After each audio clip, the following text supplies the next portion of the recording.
आज करगिल विजय दिवस है। पूरा मुल्क 20 साल पहले हुए करगिल जंग में शहीद हुए जवानों को नमन कर रहा है और हर कोई उनकी शौर्य गाथा एक दूसरे से शेयर कर रहा है। एक बार फिर आप सभी का स्वागत है न्यूज़ 18 राजस्थान पर। आपके साथ मैं हूं स्वप्निल। अगले आधे घंटे में हम आपको करगिल के जंग में शामिल हुए जवानों की शौर्य गाथा से रूबरू कराएंगे, जिन्होंने मरुधरा का नाम रोशन किया और अपने सर्वोच्च बलिदान से करगिल में फतह हासिल की।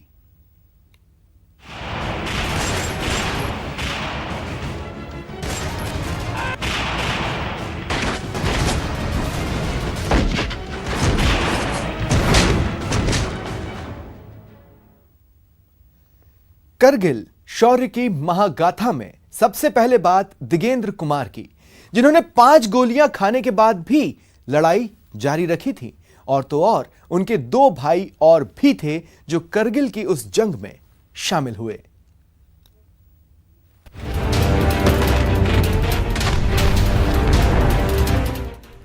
बीस साल बीत गए, लेकिन तोलोलिंग की पहाड़ी पर हुए जंग की यादें धुंधली नहीं हुई है।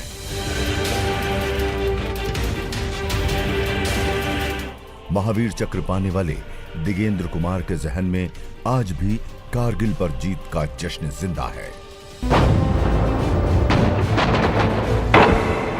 मैं यही देखा कि देखो आज इस तोलोलिंग पे खून की नदी बह रही है और वो खून यही बोलता है कि मैं हिंदुस्तानी हूं, मैं हिंदुस्तानी हूं।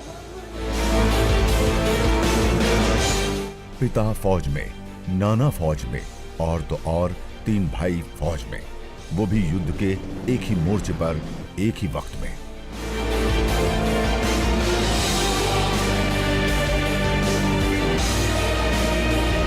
तोलोलिंग की जंग अपने 3 भाइयों के साथ मिलकर लड़ी थी दिगेंद्र कुमार ने।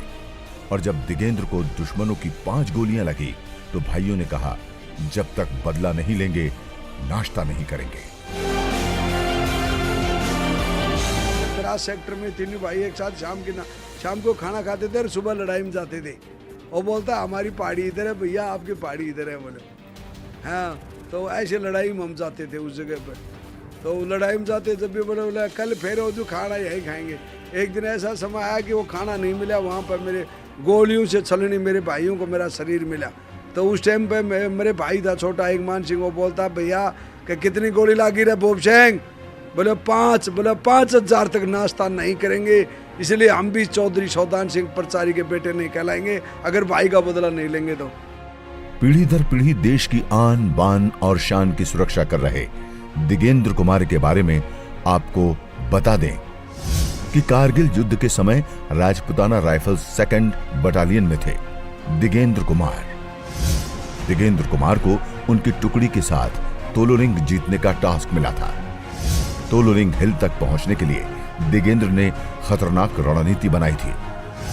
तोलोलिंग हिल 4590 पॉइंट पर पाक की ओर से भारी गोलाबारी हो रही थी। दिगेंद्र ने अकेले 11 बंकरों में छिपे पाकिस्तान के 48 सैनिकों को ढेर कर दिया। तोलोलिंग हिल पर पाकिस्तानी गोलीबारी में भारत के 59 जवान शहीद हुए थे। दिगेंद्र कुमार के शरीर में भी पाकिस्तानी सैनिकों की 5 गोलियां लगी थी। रात भर चली जंग के बाद दिगेंद्र और उनके साथियों ने तोलोलिंग हिल पर तिरंगा फहरा दिया था। बेहोशी की हालत में दिगेंद्र को हेलीकॉप्टर से श्रीनगर के आर्मी हॉस्पिटल लाया गया, जहां उनका हालचाल पूछने के लिए उस वक्त के प्रधानमंत्री अटल बिहारी वाजपेयी खुद अस्पताल पहुंचे थे।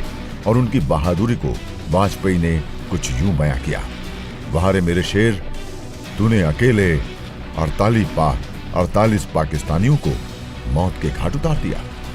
कारगिल की जंग जीतने के बाद दिगेंद्र को उनके अदम्य साहस के लिए महावीर चक्र से नवाजा गया। दिगेंद्र कहते हैं उन्हें इस बात का फक्र है, 20 साल बीत जाने के बाद भी लोग उन्हें भूले नहीं हैं। 4 पीढ़ी से लगातार युद्ध कर रहे हैं।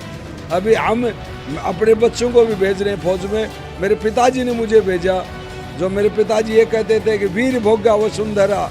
अरे मुझे आता है ताकि भोलेनाथ की हमेशा उन पर कृपा बनी रहे।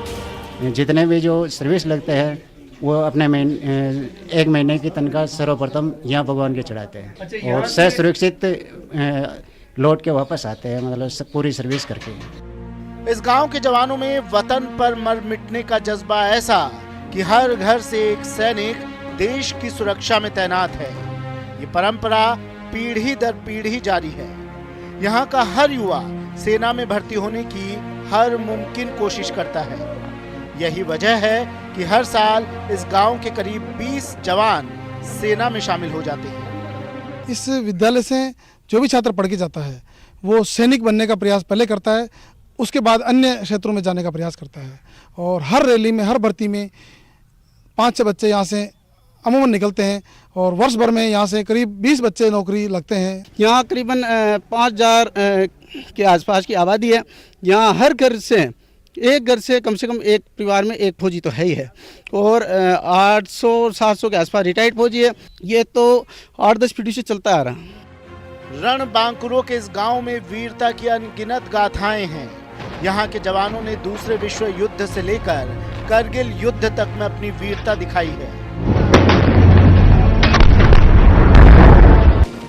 यहाँ सरहद पर युद्ध में अपनी बहादुरी दिखा चुके 80 साल के बुजुर्ग में अब भी वो जज्बा बरकरार है कि उस सरहद पर दुश्मनों से मुकाबला करने के लिए उनकी भुजाएं आज भी फड़क उठती हैं। चीन की लड़ी, बांग्लादेश की, फिर पाकिस्तान की, तो हम ऐसे महसूस के हमको मौका मिले तो हम भी जाइए और हम बिल्कुल और भी नेस्ट करें। तो वहीं दूसरे विश्व युद्ध में शामिल इस गांव के वीर लेफ्टिनेंट लाडू राम मीणा के पोते अपने दादा की वीरता की गाथा को याद करते हैं। उनके पिताजी, मेरे स्वयं के दादाजी सेकेंड वर्ल्ड वार में ऑनरेबल लेफ्टिनेंट सूबेदार लाडू राम मीणा, जिनकी जंगी इनाम की एक पेंशन है वर्ल्ड वार की, वो मुझे मिलेगी आजीवन। हमारा पूरा गांव आर्मी, भारतीय सेना से जुड़ा हुआ है। अभी सेना का जज्बा हमारे युवकों में ज़्यादा है। प्रथम वो जो अपना सोपान रखते हैं वो केवल सेना के लिए रखते हैं।